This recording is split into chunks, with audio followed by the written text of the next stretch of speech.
You are listening to the Pursuit of Manliness podcast, where we are vigorously equipping men to pursue biblical manliness.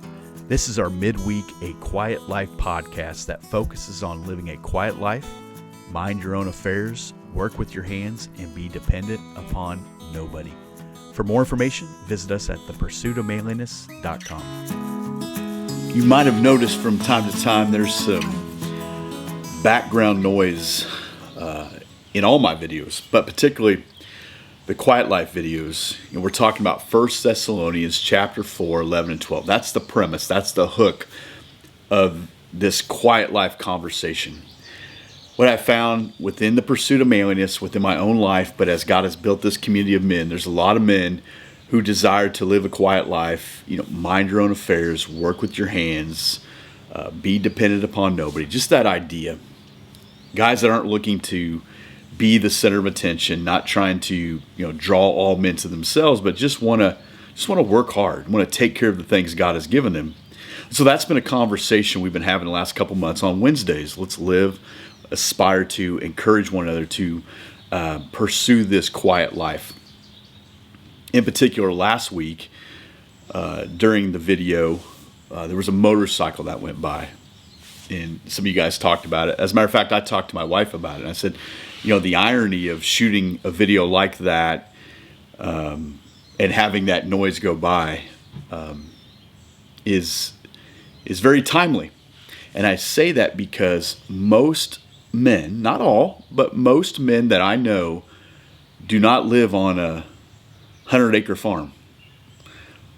Most men I know live amongst people. Right? Like, we're called to be amongst people. So how do we live this quiet life amongst people? I mean, I've said it time and time again. I know lots of men who've said it, lots of couples who have said it. Boy, I would just like to have just a little bit of land, out away from people, and, just a little place. I can, shoot guns. I can grow a garden. I think we all deep in our heart long for that kind of agrarian lifestyle that we read about in past generations, but most people, not all, but most people don't have that. So how do you live a quiet life in the midst of that? I live in a town. I live in Indianapolis. There's not 15 million people here. I do know that, but there's a lot. There's a lot of noise. There's traffic. There's constantly something happening here. Sump pumps, police cars, airplanes, geese, whatever, basketballs, people walking by. There'll be people walking by while I do stuff like this, and they'll kind of watch or observe. Dogs running around. I don't want to give you the impression that I'm some kind of sage sitting in a camping chair in my garage just spouting off the deep wells of wisdom of life. No, I'm just a regular guy pursuing Jesus, aspiring to live a quiet life, taking care of my wife and kids. That's it. I think back on the year 2020. I don't think any of us will ever forget it. And while we were all kind of shut down, flattening the curve, you don't got to tell me twice to stay home. You don't have to tell me twice to shelter in place. I was all for that. But the more we sheltered in place, the more we canceled things, the more we, shut everything down, kept our distance, seemingly the louder everyone became. There was constantly something to be upset about, constantly something to weigh in on, constantly something to give our 2 cents on. And I just really resolved, you know what? I'm not going to live like that anymore. I'm going to do some things different. That was already kind of in my wheelhouse to do some things different, but I thought, no more. Galatians 1:10. Am I trying to please man or am I trying to please God? I believe that if you try to please God, you're going to win people to Jesus. Not everybody. You're going to tick some people off. You might tick a lot of people off, but I just believe if you aspire to please God first and you say, I'm going to do what I believe He's called me to do, I do believe you'll find that quiet life, even in the midst of noise. I shot that video, the motorcycle went by. What you didn't see prior to that is I had a kid homesick that day. I was trying to juggle some things. My kid loves this YouTube channel where these Australian kids are on it, and it's so loud. I said, hey, I need you to turn this down. I'm going to go out here and shoot a video. I didn't want a bunch of Australian kids yelling at you guys. You didn't hear the sump pump running every once in a while. You didn't hear the guys next door yelling and fighting with each other and slamming doors. You didn't hear all that, but you did hear the motorcycle. You do hear airplanes, you hear school buses. We live, our family, amongst people. But you can still pursue that quiet life. I really believe that. And I thought about that this morning.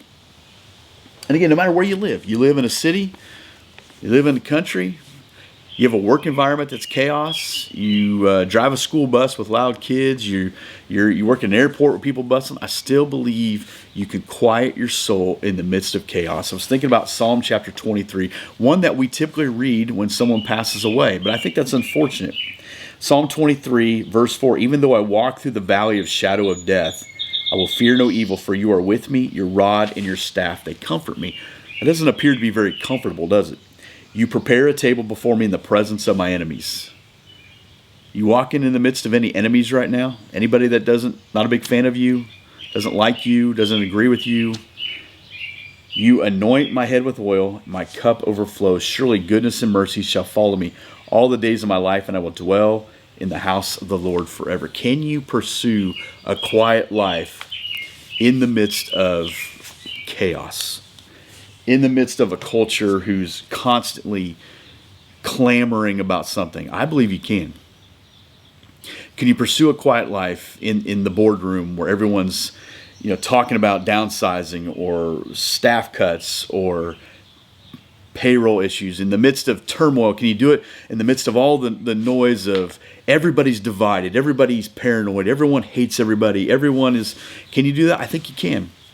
And I'm not talking about putting your head in the sand, hoping it all goes away. We talk a lot within the pursuit of manliness that there's something about being a man of presence, a person of presence, that your presence adds value. Being a person of presence doesn't mean when I walk in, I say, you guys are blessed that I showed up. What it means is there's a quiet confidence that I can take out garbage, I can do the dishes, I can hold the door, I can hold the tools, I can do whatever needs to be done to the best of my ability. I'm willing to be an active participant. Being a man of presence means that I know I have value. I know I bring God's presence with me. I know I don't have to get the approval of man to get my self-esteem. There's a lot to be said about that, isn't there? There's a lot to be said about a guy who has self-awareness. There's a lot to be said about a man who can build people up instead of tearing them down. There's a lot to be said about an individual who will give more than they take. We need more of those guys. So as we aspire to live a quiet life, that doesn't mean we build a hut and hide in it. I do believe there's times that you got to reset your mind. I do believe there's times you need a change of perspective. We talked before about counting some stars. I do believe those things need to happen. But listen, if all the Christian men go and hide, what happens? I've shared before, John Gronsky on the podcast, and I believe in his book, said, leaders do not get paid to make the inevitable happen. What is the inevitable if all the Christian men go buy farms and live on them and hide away from the rest of culture? What is the inevitable? Well, everything unravels. Truth is subject to whatever you want it to be. Life doesn't mean anything no more. Sin, evil, paranoia, wickedness, all that stuff becomes more rampant than it is now. We need men to be within HOAs, unfortunately. We need men to be in boardrooms. We need men in politics. We need men at our Little League fields. We need men in the marketplace. We need men who have the presence of God in their life. We need them. We need them in our churches. We need men who will receive truth, hold fast to it, and then share it. We need men who say, it matters what we do. It matters where we are, and it matters who we come in contact with. And I think when you do that, even in the midst of all the noise and chaos and wherever you live, wherever you work, whatever your relationship status, even in the midst of drama in your life or whatever's going on, when we pursue that quiet life within our soul, I just believe others are going to take notice. Amen? Hey, think about that. Read that. Psalm chapter 23, Galatians 1:10. I'll talk to you in a little bit. Thank you for listening to the Pursuit of Manliness podcast. If you would, make sure to visit iTunes and leave a 5-star review to let others know what you think of this show. When you get a chance, make sure to visit thepursuitofmanliness.com to see what is available in the gear store, find more information out about Tribe, and much more. Thanks for listening, and let's keep pursuing biblical manliness.